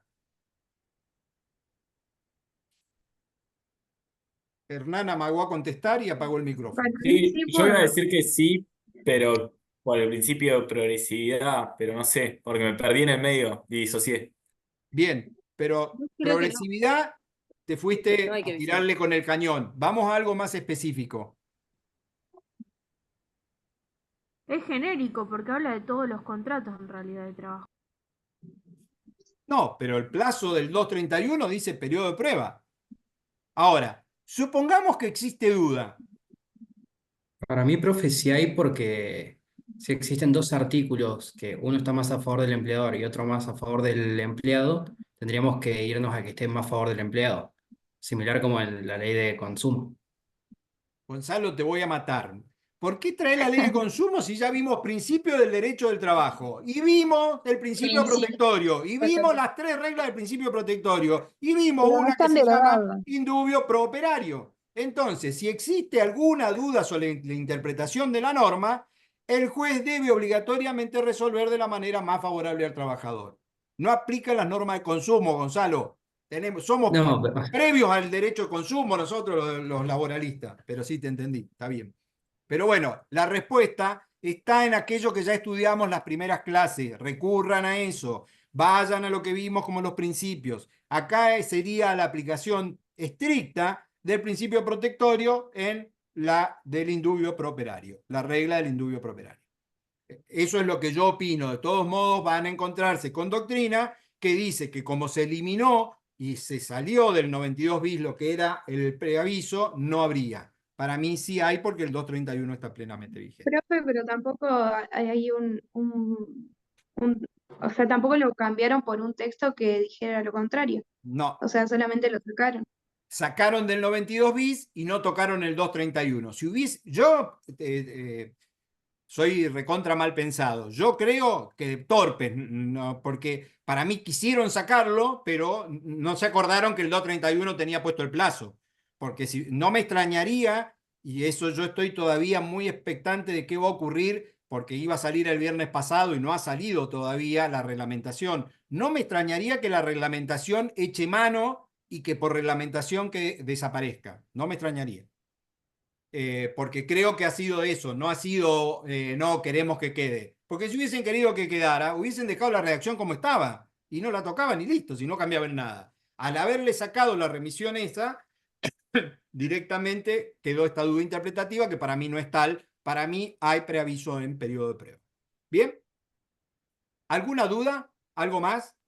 A mí me quedó una duda de lo otro que había explicado, cuando había, por ejemplo, una incapacidad absoluta del 60% más, que el empleador tiene que pagar el total de la indemnización, pero usted dijo que en el periodo de prueba no hay indemnización. ¿Y entonces en qué caso hay indemnización plena? Si un trabajador no está en periodo de prueba y tiene una incapacidad absoluta y se extingue el contrato, va a cobrar la indemnización del 245. Ah, ok. ¿Mm? Bien, ¿alguna otra duda de esto? ¿No? Bien. Entonces, permítanme que vamos a volver, estamos más lentos de lo que yo me imaginaba, al cuadrito, y en el cuadrito lo que hemos visto es el 90, plazo fijo, eventual, periodo de prueba, tiempo parcial, ¿ya lo vieron? ¿Sí? ¿Lo vieron con Sergio? Contrato a tiempo parcial, sí, cuando es menos de las 2/3 partes, ¿cuál es la consecuencia? No puedo superar las 2/3 partes, por si lo supero es contrato a jornada completa. Preguntas, a ver si lo terminaron de entender. Si yo tengo un trabajador que está bien contratado a tiempo parcial y un mes lo hago hacer más horas, ¿qué ocurre? Se Ese presume que mes se le toma como de tiempo total, Determinado. jornada total. Ese mes le pago jornada completa. Ahora, si esa conducta fuera repetitiva, el contrato muta y pasa a ser un contrato de jornada completa. ¿Hasta ahí estamos? Ahora, si yo me equivoco, supongamos, y en vez de pagarle jornada completa, le pago a tiempo parcial, pero está pactado por arriba de las 2/3 partes, ¿qué ocurre? No se entendió. Va Gonzalo de vuelta. Dice el 92 ter que para que sea tiempo parcial tiene que ser 2/3 partes, como máximo de la jornada legal o de la jornada del establecimiento. Suponete que yo pacto por arriba de las 2/3 partes y le pago de jornada a tiempo parcial. ¿Es válido? No, sería tomar como que es de jornada entera. Hay que, por más que lo haya pagado, el trabajador va a tener el plazo de prescripción para reclamarlo de jornada completa y su jornada va a ser parcial. Fue el ejemplo que yo di, que siempre doy con el tema de la secretaria del establecimiento del estudio mío. Son trabajadores de 48 horas, pero en realidad trabajan 40 o 44. Eso es más de las 2/3 partes. Si yo le pagara la proporción, estoy pagando mal. ¿Por qué? Porque no es un contrato a tiempo parcial válido, es un contrato que hacen menos horas, tienen una condición más beneficiosa, pero la remuneración es del 100%. ¿Se entendió? Bien. ¿Algo más del contrato a tiempo parcial que les haya quedado duda? Me dicen a todo que sí como los locos, pero no sé en definitiva si entendieron algo. Ese es mi... ¿Cuántos meses, por ejemplo, que el primer mes, aunque sea a tiempo parcial, se trabaja más horas, pasa a ser de jornada completa? El siguiente mes lo mismo, el siguiente mes lo mismo. ¿En qué momento No, muta para...? no está estipulado. Va a ser una cuestión de prueba, de carga probatoria, que vos puedas demostrar qué incidencia ha tenido eso a la reiteración. Para serte franco, si vos llevás 4 o 5 meses excediéndote de la jornada, automáticamente vas a poder pedir que sea un contrato de jornada completa. No podrías en el año tener más de 4 o 5 meses porque es evidente que hay una pauta abusiva, digamos. Bien, ¿algo más del 92 ter? Me pareció que alguien iba a decir algo, ¿no? Quiero entrar a la modalidad de temporada, pero quiero que esto quede agotado y quiero mirar una sola cosa. 2/3 partes, primero, no podrán realizar horas suplementarias, esto lo saben, no hay horas extras, salvo los casos de excepción del artículo 89, que cuando hay emergencia. Ah, un tema muy importante que me olvidaba de preguntar para ver hasta dónde lo entendieron. ¿Cómo es el tema de los aportes y contribuciones en el contrato a tiempo parcial? Completos creo que eran, puede ser, o según lo que establezcan los convenios colectivos, tengo anotado. A ver. Primero, ¿qué son los aportes y contribuciones? son las cargas sociales, ¿Qué son las la cargas obra- sociales? las obras sociales, la obra social y lo que ¿Jubilaciones? refiere a los aportes jubilatorios. A ver. Le estás tirando bien, Hernán, pero afiná un poco. Ponele la mira, a ver, pegarle un tiro más certero. Vas dando vuelta. ¿Alguien sabe? Porque, insisto con esto. Se los dije en la clase 1. Cuando nosotros decimos, usamos terminología no solo escríbanla, sino entiéndanla, y si no la entienden, levanten la mano. Para eso estamos justamente dando clase. Entonces, ojo, porque los sistemas, el sistema de seguridad social argentino, funciona básicamente con aportes y contribuciones. ¿Qué son los aportes y contribuciones? Es el dinero que pone el trabajador y que pone el empleador para que el sistema ande. ¿Y qué es el sistema de seguridad social? Es ese sistema comprendido por los subsistemas, como dijo Hernán, de obra social, jubilaciones, pensiones, seguro de desempleo, asignaciones familiares. Todos estos son los subsistemas del sistema de seguridad social. ¿Y cómo funciona el sistema de seguridad social? Porque alguien pone la plata. Ustedes me pueden decir el Estado. Bueno, lamentablemente el Estado termina poniendo la plata para las jubilaciones porque las cajas fueron desfinanciadas. Pero en realidad, los trabajadores en relación de dependencia, ellos ponen plata y su empleador pone plata para que funcionen los sistemas de seguridad social. Dicho de otra manera, Ariana me hace así con la cabeza. Si yo trabajo como empleado de un comercio, esta pregunta la hago siempre y la mayoría de las veces todos me quedan mirando como loco. Cuando voy a cobrar mi recibo de sueldo, ¿por qué tiene dos montos? Un monto mayor y un monto menor. ¿Y por qué me pagan el menor en vez del mayor? Si yo tuviera que elegir, pagame el monto más alto, no el más bajo. ¿Han visto alguna vez un recibo de sueldo? Algunos no, estoy seguro que no, y no, está bien, si no han trabajado o no le pidieron al padre, a la madre o son autónomos. El recibo de sueldo, después cuando vamos a remuneración vamos a poner y compartir un recibo, tiene dos importes. Un neto y un bruto, habrán escuchado. Uno más alto, otro más bajo. ¿Saben por qué es así? ¿A qué obedece eso? Porque uno incluye las cargas sociales y el otro están deducidas. A ver, pero más específico, porque eso que vos me decís, Hernán, me suena como que lo sabés, pero más específico, algo concreto. No sé entonces. Bien. Es la carga que tiene el empleador por el tema que en el sueldo bruto aparecería, para poner un ejemplo, 200.000 pesos, y el empleador tiene que hacerlo si trabaja, si lo tiene contratado en blanco, tiene que hacer todas las cargas sociales, jubilación, Está bien, pero ARTs. estamos dando vueltas sobre la idea, pero no es algo concreto. Yo dije, el recibo del trabajador dice que tiene para cobrar 890.000 pesos.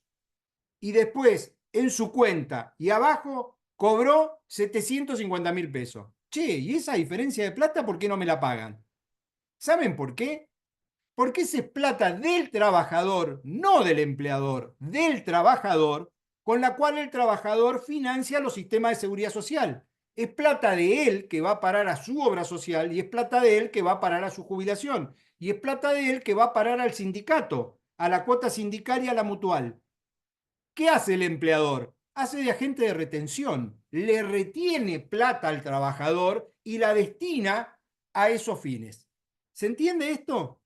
Aparte de eso, está lo que dice Juan Cruz. Aparte del dinero del trabajador, el empleador de su bolsillo ingresa por el 931 las contribuciones para la obra social, para la jubilación que tiene que poner y paga el sistema de asignaciones familiares. De esta forma se financia el sistema, con aportes y contribuciones, lo que pone el trabajador y lo que pone el empleador.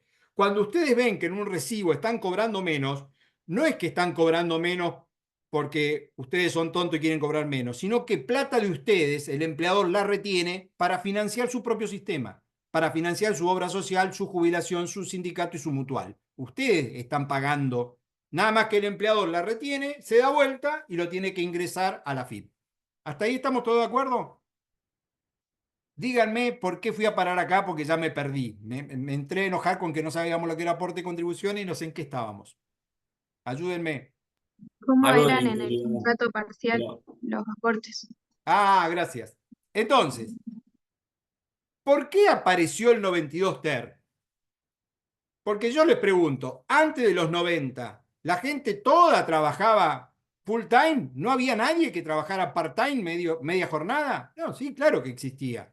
Ahora, ¿cuál fue la gran diferencia? Que antes de que apareciera este artículo, el trabajador que tenía una jornada a tiempo parcial, los aportes y contribuciones se hacían sobre el 100%, es decir, sobre el de jornada completa. Va de vuelta, antes que apareciera el artículo 92 ter, si el sueldo de un jornada completa era 1.000.000 de pesos, yo cobraba la mitad porque trabajaba la mitad, 500.000, los aportes y contribuciones se hacían sobre 1.000.000. Entonces, ¿esto qué hacía? Encarecía el costo y el trabajador se veía perjudicado y el empleador no me quería tomar porque en vez de pagarme proporcionalmente sobre los 500, pagaba sobre el sueldo de 1.000.000. Cuando apareció el 92 ter, en su primer versión, lo que dijo es, el sueldo va a ser proporcional a las horas trabajadas y los aportes y contribuciones proporcional al sueldo que cobre. Entonces, si cobra 500, aportes y contribuciones sobre 500. ¿Todos de acuerdo con eso? Pero Ariana tiene un apunte hecho ahí que no lo termina de entender y que si va al artículo va a descubrir de qué se trata. Que la actual versión, que ya tiene años, del 92 ter, lo que dice es que esto es así salvo para la obra social.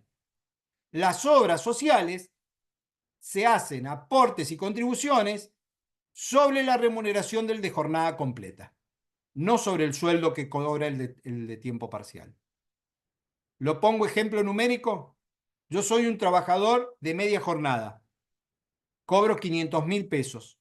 El de jornada completa cobro 1.000.000. Cuando me hacen los aportes y contribuciones, me los hacen sobre 500.000, salvo el aporte a la obra social, que el aporte a la obra social lo hacen sobre 1.000.000.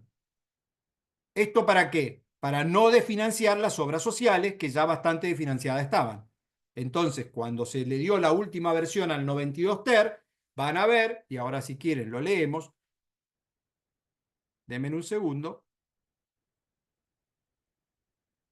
¿Están seguros que esto no lo vieron con Sergio? Lo deben haber visto y no se acuerdan, porque algún apunte tenía ahí la compañera.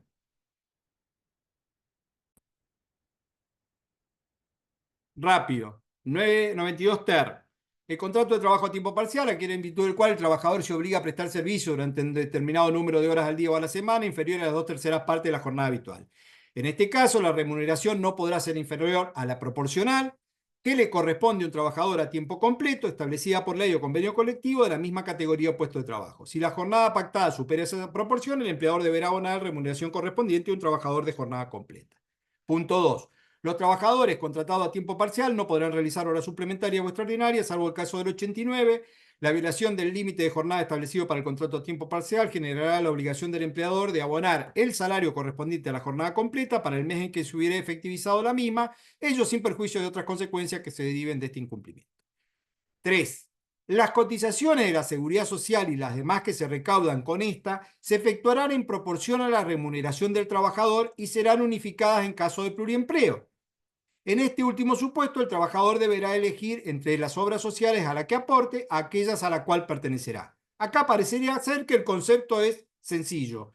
Pago los aportes y contribuciones en función a la remuneración y unifico si tengo pluriempleo. Inciso 4. Las prestaciones de la Seguridad Social se determinarán reglamentariamente teniendo en cuenta el tiempo trabajado, los aportes y contribuciones efectuados. Los aportes y contribuciones para la obra social será la que corresponda a un trabajador de tiempo completo de la categoría en que se desempeñe el trabajador.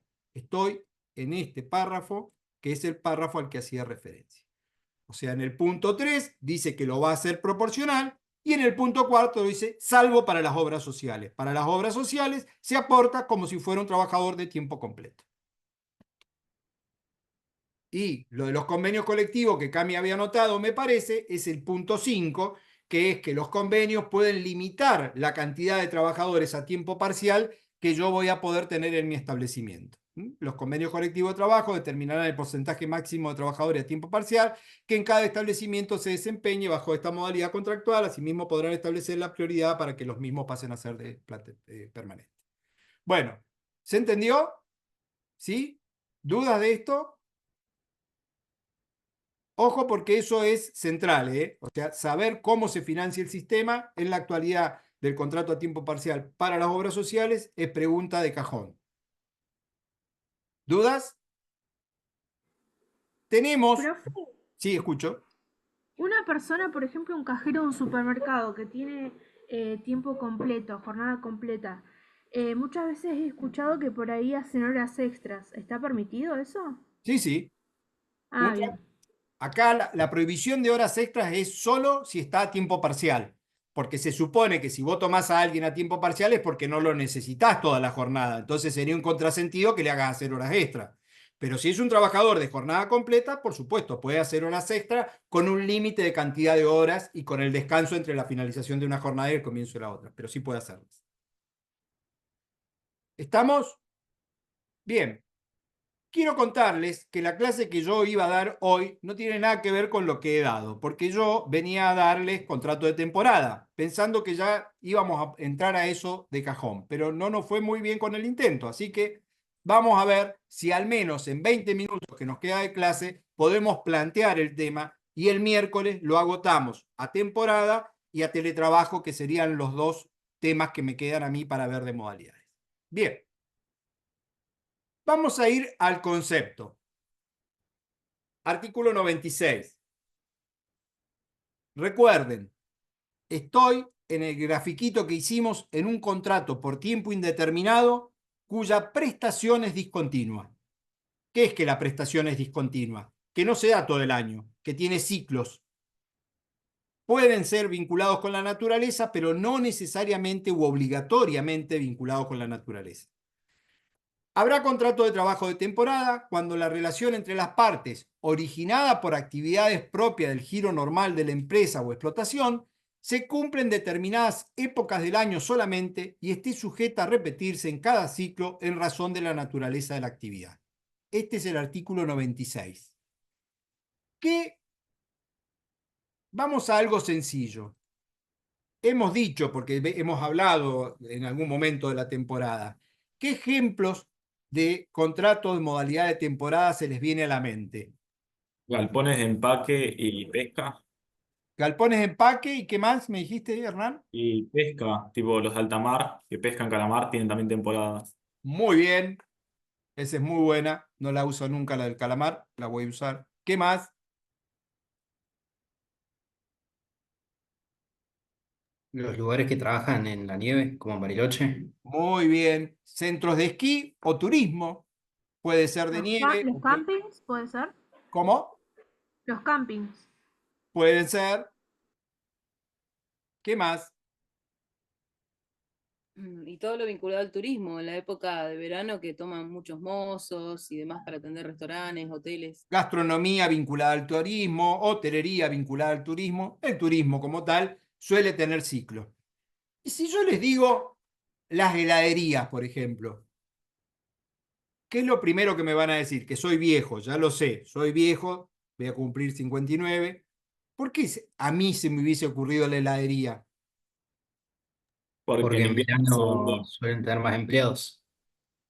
Bueno, ¿sabés qué, Gonza? Te voy a confesar algo. En mi época, en verano, las heladerías no abrían, abrían en verano y en invierno no abrían, cerraban directamente. Esto que parece una rareza, mis hijos cada vez que se lo digo me miran con cara como diciendo, sos de la prehistoria, las heladerías no estaban todo el año abiertas. Era muy raro. Yo viví en Roca cuando me recibía ya en el 88 y había una heladería, Lions o Lions, como quieran decirle, que se mantenía en una sucursal abierta. Las otras, no, eran heladerías nada más que de verano. Entonces, las heladerías también tenían una modalidad de temporada. Ocurrió que el negocio del helado cambió y hoy el helado es todo el año y lo que puede pasar es lo que dice Gonza, que tengan más trabajadores, necesiten más trabajadores en la época de verano y menos en la de invierno. Esto mismo también ocurre con el turismo, porque si nos vamos algunos añitos para atrás, en la cordillera el turismo estaba muy marcado a determinadas épocas y era el esquí y después en enero y febrero, pero el resto no había casi turismo. Entonces habían hoteles que cerraban o que tenían una o dos personas. Hoy lo que hay es que las temporadas están un poco más difusas, no están necesariamente en una época solo del año. ¿Por qué puse este ejemplo que les puede sonar ridículo de los helados? Porque algo así también pasó en los años con la fruticultura. Cuando Hernán dice los galpones de empaque, Para aquellos que no necesariamente son de acá o que no conocen porque las familias no tienen vínculos con, estamos hablando de todos los galpones que en la zona del Alto Valle son muchos, que se dedican a procesar y empacar fruta fresca. Básicamente peras y manzanas, pero podemos tener empaque también de cereza, de ciruela, de carozo, pero vamos a las peras y la manzana. Si ustedes analizan en los años 70 o antes, la pera y la manzana se trabajaba nada más que en determinada época del año. Se la cosechaba, se la trabajaba, alguna un poco se ponía en frío y a los pocos meses se terminaba el stock de pera y manzana. ¿Por qué? Porque no se la podía conservar. Eso fue cambiando, los sistemas de frío cambiaron, apareció la atmósfera controlada, aparecieron mayores volumen, empresas más grandes, y hoy ustedes pueden comerse en diciembre una pera, que estoy diciendo mucho, y una manzana con mayor razón, como parecida a la cosechada porque tuvo una conservación de frío durante todos esos meses. Y alguien empaca esa pera y esa manzana en diciembre, cuando el 15 de enero empieza la cosecha nueva. ¿Por qué hago este recorrido? Para que vean que los ciclos ya no son tan estáticos como lo concibió el artículo 96. Que la modalidad del trabajador de temporada no necesariamente se limita a 2 meses, a 3 meses. A veces se puede estirar. Y eso genera toda una dificultad interpretativa también. Ahora bien, la primera pregunta que vamos a hacernos para ver cómo funciona este contrato es, bueno, perfecto. Voy a trabajar en un galpón de empaque. Comienzo a trabajar la temporada el 15 de enero y empiezo a trabajar empacando fruta. ¿Qué pasa cuando se termina el ciclo? Supongamos que es una empresa que no tiene frío y al 30 de abril se termina de trabajar la fruta. Primera respuesta que ya tenemos, estamos hablando de un contrato que es por tiempo indeterminado. Nada más que tiene ciclos. Cuando se termine este ciclo activo, termina la temporada. Eso es lo que se denomina finalización de la temporada. ¿Hasta ahí están? ¿Y qué ocurrió? ¿Se extinguió el vínculo? No, no, se terminó la temporada. Ahora bien, ¿qué va a pasar la próxima temporada? ¿Quién me tiene que avisar de que va a comenzar la próxima temporada? Esto es lo que regula la ley contrato. Estoy hablando pura y exclusivamente ahora de la ley contrato y luego voy a hablar del convenio colectivo de la fruta. Ahora vamos a ver en términos generales cómo ha regulado la ley contrato esta modalidad. Dice que el empleador está obligado a convocar a su trabajador antes de que comience el próximo ciclo. Fíjense cómo lo pone. Estaba ya compartiendo, me parece, sí.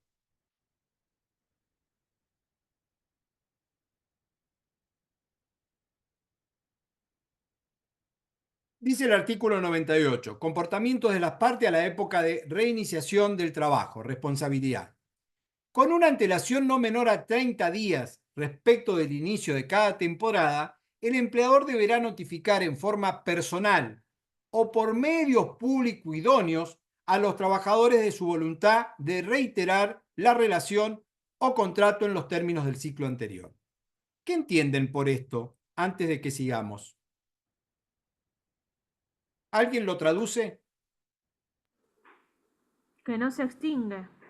Eso ya lo Bueno. sabemos. Yo terminé el 30 de abril y me quedé ahí esperando. ¿Cuándo vuelvo a trabajar? Cuando el empleador te notifique ¿Cuándo me tenés va a que volver notificar? 30 días antes de que comience la temporada. ¿Me tiene que notificar formalmente, fehacientemente, con una carta documento? Puede ser personal o por medios públicos. Que medios públicos no entiendo cuál puede ser un medio público idóneo. Bien, bien, bien. Ahí está el kit. Vamos despacito ahí. Esta ley en los 90 se modificó, incluyó una forma de convocatoria que es bastante uso y costumbre de nuestra zona. Medio público idóneo, dice. Es un medio que llegue al conocimiento del trabajador. Yo creo que ustedes no lo han visto porque ya cada vez se publican menos diarios y ustedes no leen diarios, está bien. el diario Río Negro tenía la convocatoria de todos los galpones de empaque puestos chiquititos como si fueran pequeños edictos, sin ser edictos, que era la convocatoria al inicio del próximo ciclo. Pero si no lo hago en un diario, que es caro, ¿cuál es otro medio idóneo? La radio. En la zona de Valle Medio puede ir con un megáfono, un carro diciéndolo. ¿Qué pretende la ley? Que el trabajador se entere con una antelación, que es 30 días antes como mínimo, de que se va a reiniciar el próximo ciclo. Entonces, si yo sé que el 15 de enero va a comenzar el sello de la pera y yo trabajo pera, y bueno, en diciembre ya tengo que hacer la convocatoria. Es una obligación del empleador hacer esta convocatoria. ¿Por qué? Porque el empleador es el que está obligado a decirle al trabajador, cuyo vínculo está perfectamente vigente, che, vamos a trabajar la próxima temporada. Fíjense que tal obligación es, que ahora lo vamos a leer, que la ley dice que si el empleador no hace la convocatoria, se entiende que se ha extinguido el contrato. Esto rompe con los principios de la ley, porque afecta el principio de continuidad. Ustedes ya saben a esta altura que lo que la ley siempre presume es que el contrato está vivo, va a la sobrevida del contrato. Bueno, acá dice que si el empleador no hace la convocatoria, se presume la extinción del vínculo. ¿Hasta ahí están? Entonces, 30 días antes tengo que hacer la convocatoria. Puede ser personal o por un medio idóneo. Entiéndase, de difusión masiva como medio idóneo. ¿Hace el empleador, cumple con su obligación de hacer la convocatoria? Bueno, aquí la ley lo obliga al trabajador a pronunciarse en un plazo no mayor de 5 días, decirle, me voy a poner a disposición para trabajar la próxima temporada. Con esta forma, que está regulada, lo que la ley, en base al principio de buena fe, no se olviden los principios, lo que dice es, este contrato que está vivo, ¿cómo hacemos para que este ciclo vuelva a renazcan las obligaciones? Y bueno, vos convocalo y vos decirle que vas a trabajar. Si eso ocurre, ya estamos en el próximo ciclo activo. Cuando empiece el 15 de enero, el trabajador se presentan y comienzan sus obligaciones básicas, que poner a disposición la fuerza del trabajo, cobrar la remuneración, etcétera, etcétera. Pero el sistema es el que está en el artículo que acabamos de leer. Fíjense, quiero mostrarles algo, porque yo, profesor, lo interrumpí, no lo leí completo. Dice, con una antelación de 30 días respecto del inicio de cada temporada, el empleador deberá notificar en forma personal o por medios públicos idóneos a los trabajadores de su voluntad de reiterar la relación o contrato en los términos del ciclo anterior. El trabajador deberá manifestar su decisión de continuar o no la relación laboral en un plazo de 5 días de notificado, sea por escrito o presentándose ante el empleador. En caso que el empleador no cursara la notificación a que se hace referencia en este párrafo, en el párrafo anterior, se considerará que rescinde unilateralmente el contrato y por lo tanto responderá por las consecuencias de la extinción del mismo. Esto es lo que le dije, que realmente fue bastante cuestionada esta reforma de la ley de empleo, pone un fin al contrato por el solo hecho de no haber hecho la convocatoria, de no haber dicho que va a trabajar en el próximo ciclo. Ahora bien, ustedes están leyendo ahí de que el trabajador tiene 5 días para manifestar su voluntad. Todo lo vemos, 5 días de notificado. La pregunta es, ¿y qué pasa si no manifiesta la voluntad?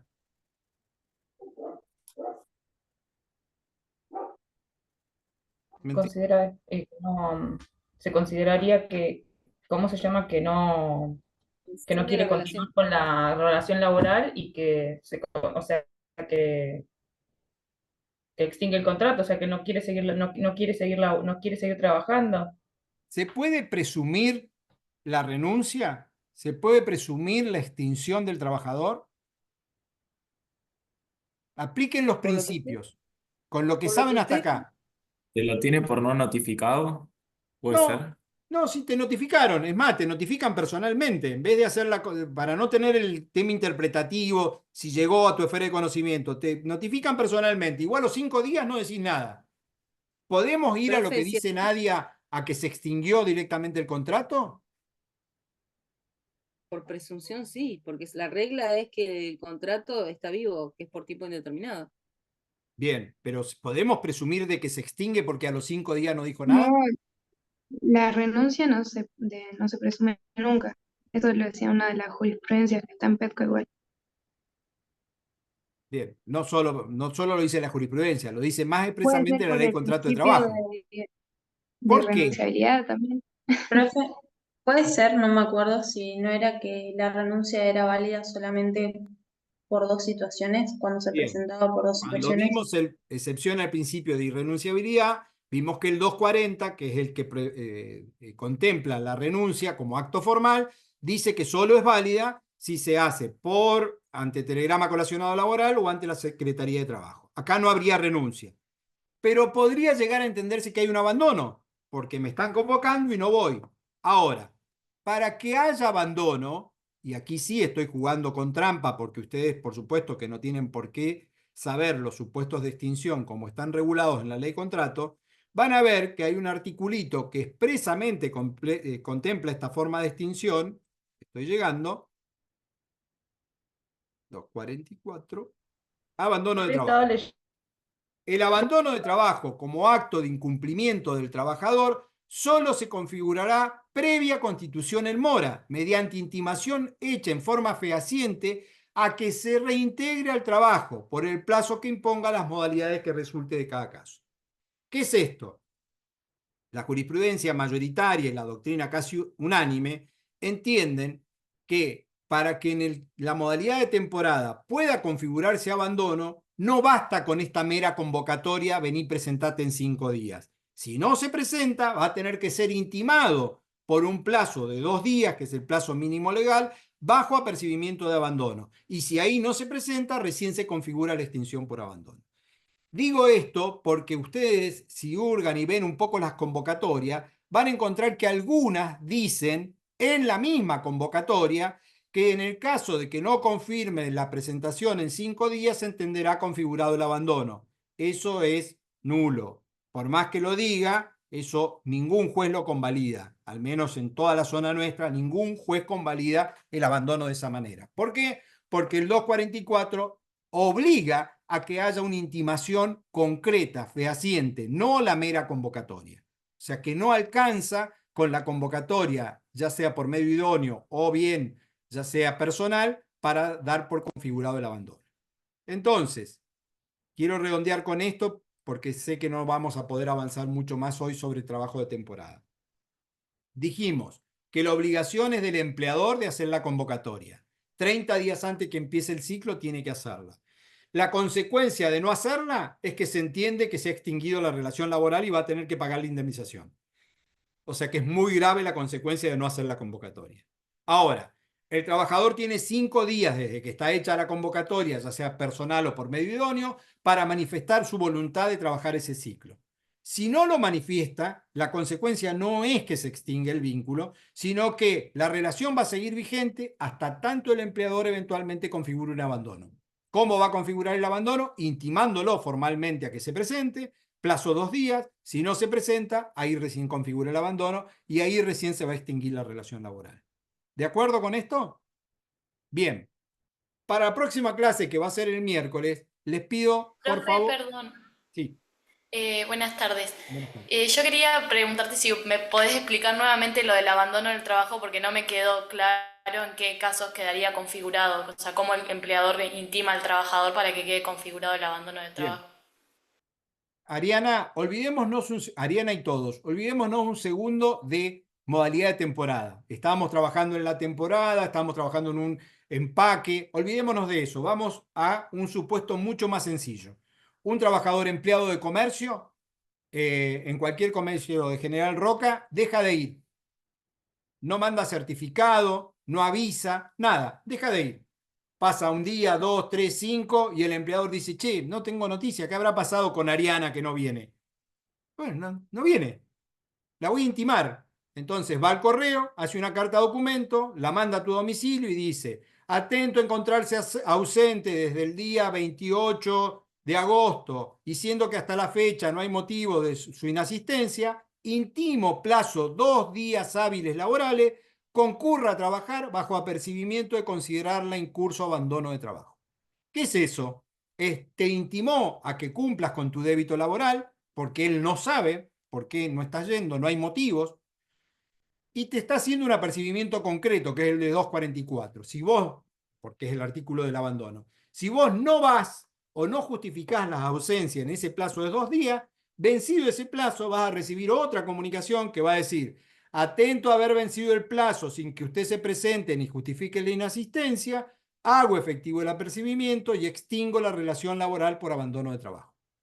Esa es una de las formas de extinción del vínculo de trabajo. Así como está la renuncia, la muerte, el despido, está el abandono. Entonces, esa es la forma de configurar el abandono. Trajimos ese supuesto a la temporada para ver de que por el hecho de que el trabajador no manifieste en 5 días de que se pone a disposición, no puede presumirse la extinción, porque el abandono no se presume, requiere la intimación. Y ahí explicamos todo lo del 244. No sé si se entendió. Ariana creo que era la que preguntaba, o no me acuerdo quién. Sí, profe, se entendió, gracias. No, por nada. Bien. ¿Dudas de esto? ¿No? Miércoles que viene vamos a seguir. Les pido un favor. Fíjense que en PEDCO está colgado como convenio colectivo el convenio 1/76. Convenio colectivo de empaque de fruta fresca. Lo voy a poner en pantalla para que también lo vean. Ahí lo ven. Convenio colectivo de empaque de fruta fresca. ¿Lo alcanzaron a ver? Sí, profe, se ve. Ok. Bien. Por favor, les pido que le peguen una leída al convenio colectivo, primero para familiarizarse de cómo es un convenio colectivo. Y segundo, porque es muy específico, es un convenio regional, solo rige para los trabajadores de empaque de fruta fresca de Río Negro y Neuquén. Si ustedes fueran un trabajador de manzana en Mendoza, que hay en la zona de Tunuyán, no se rigen por este convenio colectivo, tienen otro convenio colectivo. Es uno de los pocos convenios colectivos regionales que tenemos nosotros y de mucha difusión. Cualquiera que se reciba y empiece a ejercer y le venga un reclamo laboral de un trabajador de la fruta, le va a venir un reclamo aplicando este convenio colectivo. Por eso es que yo insisto tanto, es que tomen contacto y lo lean, porque voy a explicar cómo está regulada la modalidad de temporada en ese convenio colectivo que tiene características muy particulares. Así que por ahora sería eso. ¿Alguna otra duda? ¿No? Están muy callados todos, más callados que... Profe, la indemnización del 295, la indemnización que le corresponde cuando dice debe notificarlo fehacientemente 30 días de antelación el empleador. Sí. La indemnización que le corresponde es la del artículo 95. No, la del 95 es por daño. La indemnización que le corresponde, si no hace la convocatoria, se extingue sin causa y corresponde la del 245, que es la indemnización para el despido sin causa. La del 95 es una indemnización específica, que es por daño y perjuicio, que te voy a explicar en la próxima clase. Profe, ¿le puedo hacer una pregunta en términos de práctica, solo para saber de chusma? En la actualidad, considerando que el Río Negro no tiene esas similitudes con las cuestiones del edicto y qué sé yo, y hay mucho trabajador golondrina hoy, ¿cómo se hace? ¿Cómo los convocan al nuevo ciclo? A trabajadores que viven en el norte, por ejemplo. Normalmente la convocatoria se hace por algún medio local, regional, ya sea impreso, papel o radio, y básicamente al sindicato, a la delegación del sindicato del cual el trabajador pertenece, es a la que se le hace la convocatoria. Pero hay un dato, no de chusma, un dato objetivo de la realidad. El trabajador de temporada está expectante de saber cuándo empieza el ciclo, y le diría que mayoritariamente ni necesita saber que va a estar la convocatoria, porque ya se enteró, ya sabe que algún compañero de los que hacen mantenimiento fueron a limpiar las máquinas y está diciendo cuándo arranco, porque depende de eso que cobre su sueldo.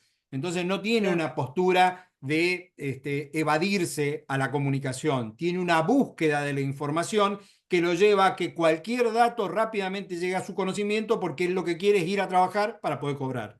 Entonces, porque entiendo que cambiaron los medios justamente ahora, ya no es un solo que unifica, una M, un diario, y además existen los mails, y tampoco tal vez ellos manejen.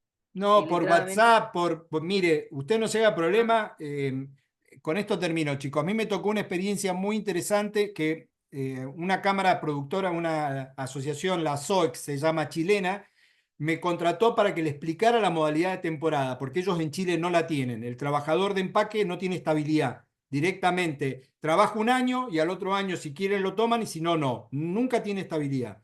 Y yo le digo, ¿por qué están interesados en esto? Y me dice, porque no podemos formar mano de obra. Mano de obra calificada para el empaque no tenemos porque no hay estabilidad. Y ellos vinieron y fuimos a hablar con los sindicatos para que se familiarizaran y le pregunta a uno, le dice, de un ciclo a otro, de un año a otro, ¿cuántos trabajadores tuyos de Allen, del sindicato, vienen y cuántos no aparecen? Y el tipo lo mira y le dice, todos vienen. ¿Cómo todos vienen? Claro, dice, acá es muy raro que un trabajador de temporada no se presente.